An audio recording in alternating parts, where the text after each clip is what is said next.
ایک دفعہ کا ذکر ہے کہ ایک چھوٹے سے گاؤں میں ایک لڑکا رہتا تھا جس کا نام احمد تھا۔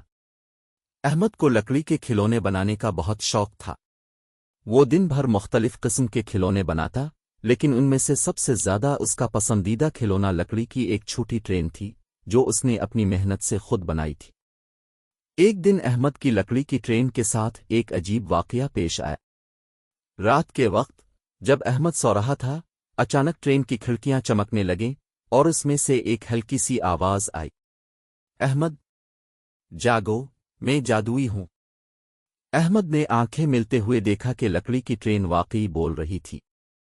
حیرانی کے ساتھ اس نے پوچھا، کیا تم واقعی جادوئی ہو؟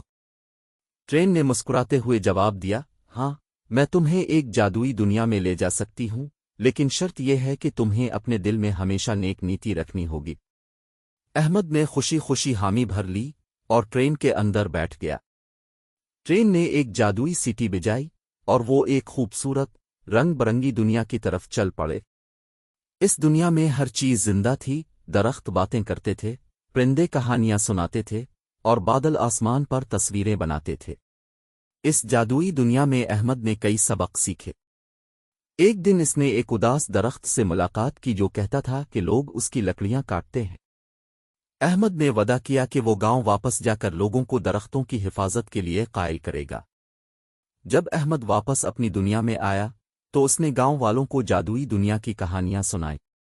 لوگ حیران ہوئے اور وعدہ کیا کہ وہ درختوں کی حفاظت کریں گے اور فطرت سے محبت کریں گے۔ احمد کی لکڑی کی ٹرین اب بھی جادوئی تھی، لیکن وہ صرف تب زندہ ہوتی جب احمد اپنی نیک نیتی سے کام کرتا۔ یوں احمد اور اس کی جادوئی لکڑی کی ٹرین ہمیشہ گاؤں کے بچوں کو خوشی اور محبت کا پیغام دیتے رہے۔ نیک نیتی اور قدرت کی حفاظت ہمیں زندگی میں جادوئی تجربات فراہم کر سکتی ہے۔